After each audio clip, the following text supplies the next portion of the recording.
class, after class, I can have a healthy lunch, and I have my set routine. Please have your set routines. Teach yourself how to love yourself. Teach yourself that it's okay to love just you for the day sometimes. Please, please take the time to meditate every single day. Cultivate a relationship with you, no one else. Not, oh, I want to do this, but A, B, and C. Excuse A, B, and C, even if they happen to be your kids. I don't have kids, so it's easier for me to say this, I understand. But I've seen my mom, and you heard her story, and I'm sure the mothers in here have similar stories that they can reflect back onto. Take the time not only to meditate and not only to self-care in your physical activities, but take the time to realize that if you do not do this, the relationships that you've built, the relationships that are so beautiful and so strong, the relationships that you care about so much will start to diminish if you do not take care of yourself. They will start to fade away because other people, as Harbin, if you were in the Peacock room earlier today, if you do not take care of yourself, it is very difficult to take care of other people. It begins to become impossible because your self-power is not there anymore. So you're drawing from a well that is empty.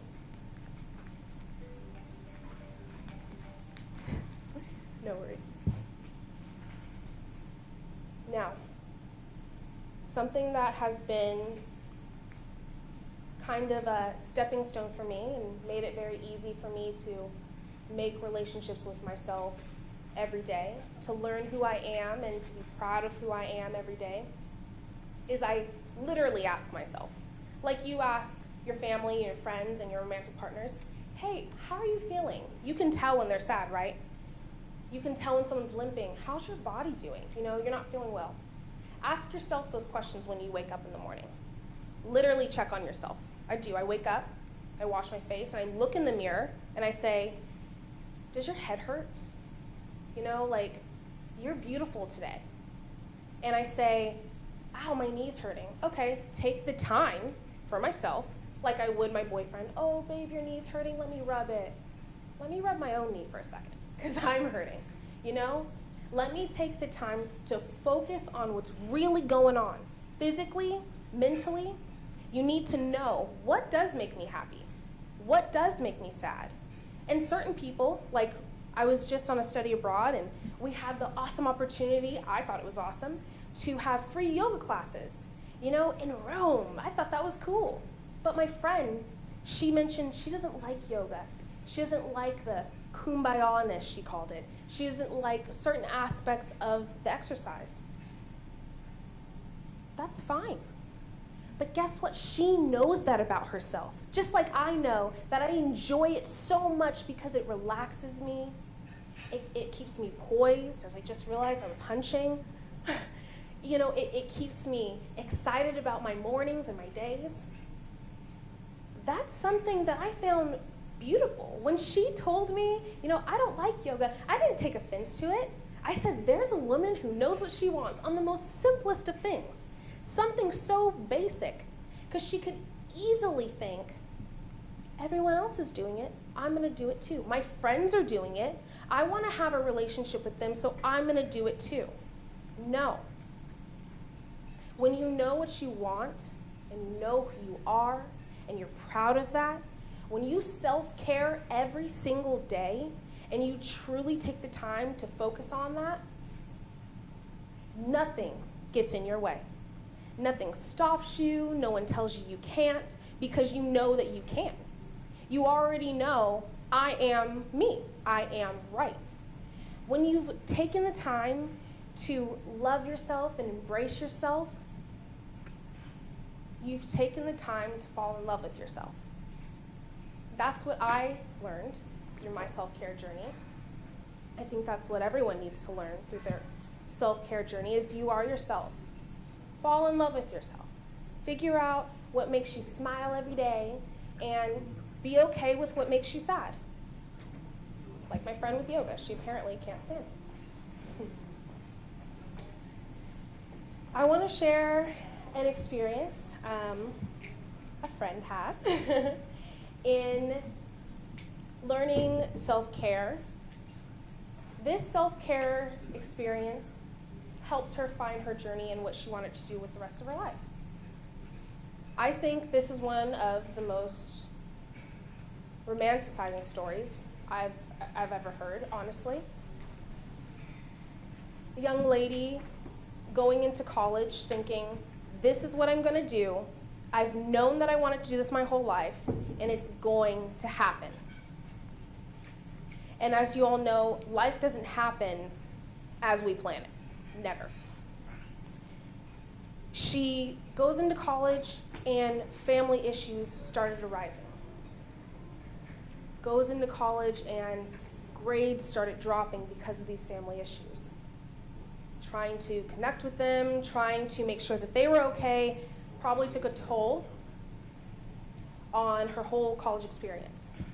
But instead of letting everything go downhill, instead of letting those negative experiences turn her whole outlook in college and her future into a negative future, she took the time to use education, the one thing that was really solid with her life, and spiral it into her form of self-care.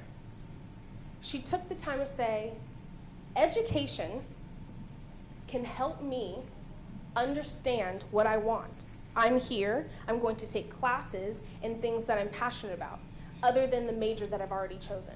I'm going to take classes that make me understand myself and the world around me better. When I heard her speaking of this story, I kind of laughed in awe.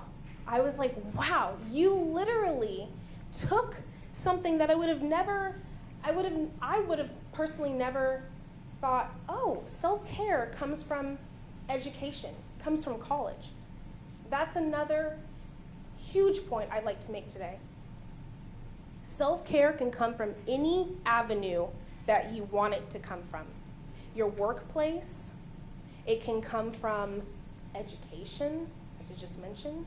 Myself, it can come from yoga. And I can't stand here and explain to you, Miss, this is what you exactly need to do to self-care. Because that's not how it works. No one knows your actual truth or your actual desires except for you. That's another point. Be honest with yourself because you know the truth. You know what actually makes you happy. You know what makes you get up in the morning and what makes you motivated. Everyone does. It is very difficult sometimes to face the truth when you have to let go of a relationship or confront a family member who may have different religious backgrounds than you, or when you're faced with altercations that you just downright don't want to deal with. This isn't perfect. Oh. Sorry. But please, always be honest with yourself. Because for me, something that truly hindered my self-care growth was lying to myself. Telling myself that I still want certain things that I know in my heart that I didn't want. Telling myself that I still Am I good? Okay. Telling myself that I used to be a music major. And now I'm communications, want to minor in political science, and I want to change the world. But it was hard to let go of the music major dream. I didn't want to be Mrs. Next Beyonce, but I did want to have music in my life in a way that maybe I would teach one day. Maybe I would, have a class of kindergartners and I would play instruments with them. And as fun as that sounds, and as amazing as that would be for some people, it wasn't for me. It could be really hard to let go of a dream that you've had for a really long time. It can be hard to tell the truth to yourself. But now that I have self-cared and taught myself how to be honest with myself, I'm happier than ever. I am pursuing a career that I know will not only benefit me, but it will benefit the world. I'm pursuing dreams that are bigger than myself, and I never thought that I'd have so much opportunity. I have met people, already today actually, that have inspired me with their own ways of self-care, and I won't stop. And I really hope and pray that you women here today, not only with yourselves, but remind other people that self-care is one of the most important things about life. Without it, you cannot help others. Without it, you cannot pursue your own passions truly. And without self-care, you kind of dwindle inside. There's no more of the you sparkle that is so brilliantly there and so amazing.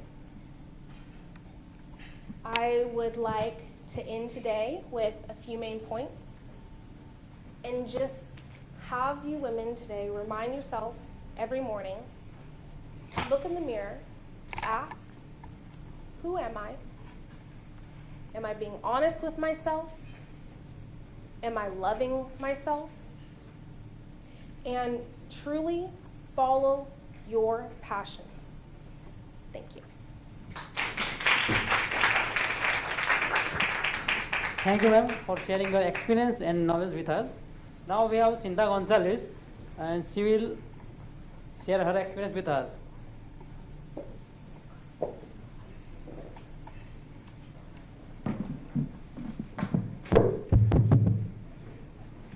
First thing I want to do is for us to give a round of applause to not only, let me get it right, Xiomara, but also to her mother, to her grandmothers, to her aunties, if wherever and if they exist.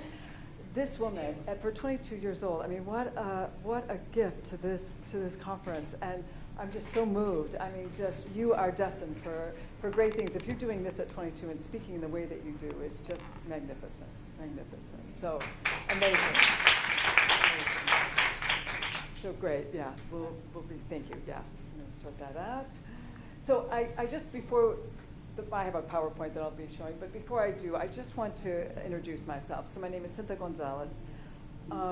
I come of Mexican background. My father's from Mexico. My mom's American. I was raised in the States, did live in Mexico for a period of my life, and have lived in other countries thereafter. And I now live in Dubai. I've lived in Dubai for the last 18 years. I feel very connected to India because it's from a 2 to 4 hour flight pretty much to most places in India from Dubai.